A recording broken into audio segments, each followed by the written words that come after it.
Welcome to Kalpavriksha Academy KBR School. ఇవాళ క్లాస్లో national sports awards జాతీయ క్రీడా అవార్డులకు సంబంధించినటువంటి డీటెయిల్స్ ఒకసారి మనం చూద్దాం.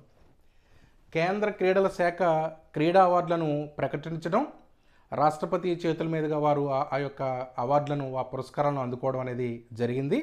దీనికి సంబంధించిన డీటెయిల్స్ ఒకసారి మనం చూస్తే మేజర్ ధ్యాన్ చంద్ ఖేల్ రత్న పురస్కారం, అర్జున అవార్డులు, Arjuna life time, Dronacharya life time పురస్కారాలు వారు గ్రహించడం అనేది జరిగింది. దీనికి సంబంధించిన డీటెయిల్స్ ఒకసారి చూస్తే అత్యుత్తమ ప్రదర్శన చేసిన అథ్లెట్లకు ఇచ్చేటటువంటి మేజర్ ధ్యాన్ చంద్ ఖేల్ రత్న పురస్కారాలను మను భాకర్ వీరు షూటింగు, దొమ్మరాజు గుకేష్ వీరు చెస్సు, హర్మన్ ప్రీత్ సింగ్ వీరు hockey, Praveen Kumar para athlete వీరు ఈ యొక్క మేజర్ ధ్యాన్ చంద్ ఈ యొక్క ఖేల్ రత్న పురస్కారాలను గ్రహించడం అనేది జరిగింది. వీరికి సంబంధించిన డీటెయిల్స్ ఒకసారి మనం చూస్తే మను భాకర్ వీరు 2024 ప్యారిస్ ఒలింపిక్స్లో 2 కాంస్య పథకాలు సాధించారు.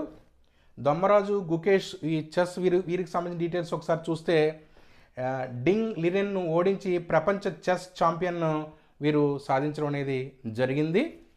హర్మన్ ప్రీత్ సింగ్ వీరు హాకీకి సంబంధించిన డీటెయిల్స్ ఒకసారి చూస్తే టోక్యో ప్యారిస్ ఒలింపిక్స్లో భారత హాకీ జట్టు చరిత్రాత్మక కాంస్య పథకాలు గెలవడంలో వీరు కీలకమైనటువంటి ఒక పాత్ర పోషించడం అనేది జరిగింది. ప్రవీణ్ కుమార్ పారా అథ్లెట్ వీరి గురించి ఒకసారి చూస్తే ప్యారిస్ పారా ఒలింపిక్స్లో హై జంప్లో స్వర్ణం వీరు గెలుచుకోవడం జరిగింది. మరికొన్ని విషయాలు వేరే ఎపిసోడ్లో మీకు నేను తెలియజేస్తాను. Thank you.